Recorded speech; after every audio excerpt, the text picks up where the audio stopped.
Patriarch Michael I redirects here. It can also refer to Patriarch Michael I of Alexandria and to Patriarch Michael I of Antioch. Michael I Cerularius or Cerularius, also Hellenized as Cerularios, was the ecumenical patriarch of Constantinople from 1043 to 1059 AD. Most notable for his mutual excommunication with Pope Leo IX that led to the Great Schism. Biography. Michael Cerularius was born in Constantinople around 1000 AD, being ordained into the Church from a young age. He is noted for disputing with Pope Leo IX over church practices in respect of which the Roman Church differed from Constantinople, especially the use of unleavened bread in the Eucharist. Notable disagreements were also exchanged over other theological and cultural issues, ranging from the issue of papal supremacy in the Church to the Filioque clause and other disagreements between the patriarchates.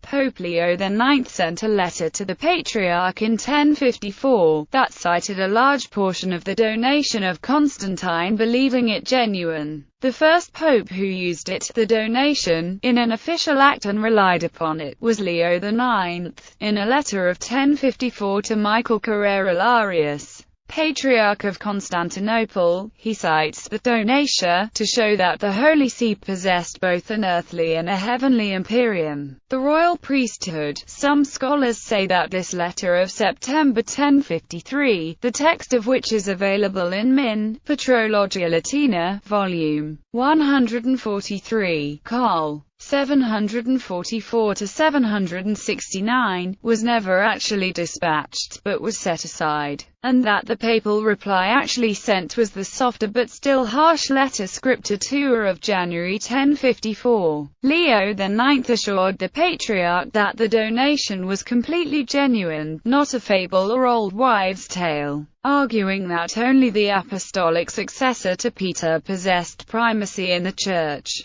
This letter of Pope Leo IX was addressed both to Michael Cerularius, Patriarch of Constantinople, and Leo of Ohrid, Archbishop of Bulgaria, and was in response to a letter sent by Leo, Metropolitan of Akrida, to John, Bishop of Trana, that categorically attacked the customs of the Latin Church that differed from those of the Greeks. Especially criticized were the Roman traditions of fasting on the Saturday Sabbath and consecration of unleavened bread. Leo IX in his letter accused Constantinople of historically being the source of heresy and claimed in emphatic terms the primacy of the Bishop of Rome over even the Patriarch of Constantinople, who would have none of it. It can be argued that in 1054, the Patriarch's letter to Pope Leo IX initiated the events which followed, because it claimed the title Ecumenical Patriarch, and addressed Pope Leo as brother, rather than father. Pope Leo IX sent Cardinal Humbert of Silva Candida on a legatine mission to treat with the Patriarch. Cerularius refused to meet with Cardinal Humbert and kept him waiting with no audience for months. Thus, Cardinal Humbert of Silva Candida delivered a notice of excommunication against Patriarch Michael on July 16, 1054, despite the death of Pope Leo 3 months prior and thus the invalidity of the excommunication. Michael in turn excommunicated the cardinal and the pope and subsequently removed the pope's name from the diptychs, starting the East-West Schism. This schism led to the end of the alliance between the emperor and the papacy, and caused later popes to ally with the Normans against the empire. Patriarch Michael closed the Latin churches in his area, which exacerbated the schism. In 1965, those excommunications were rescinded by Pope Paul VI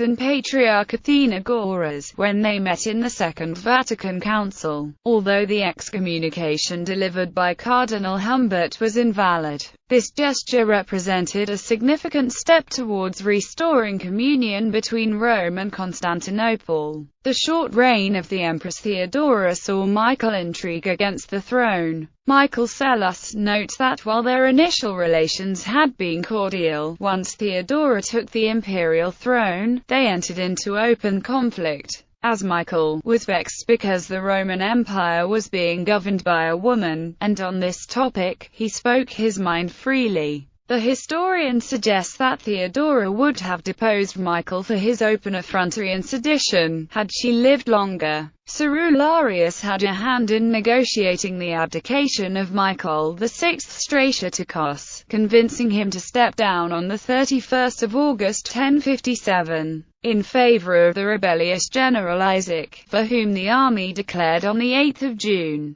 The emperor duly followed the patriarch's advice and became a monk. Having had a role in bringing him to the throne, Cerularius next quarreled with Isaac I Comnenos over confiscation of church property. Michael went so far as to take the highly symbolic step of donning the purple shoes ceremonially reserved for the emperor. Michael apparently planned a rebellion, to overthrow the emperor and claim the imperial throne for himself or for his relative Constantine Ducas. Isaac exiled Michael to Proconnesus in 1058 and, as Michael refused to step down, Hadcellus drew up the accusation of heresy and treason against him. Cerularius died before coming to trial.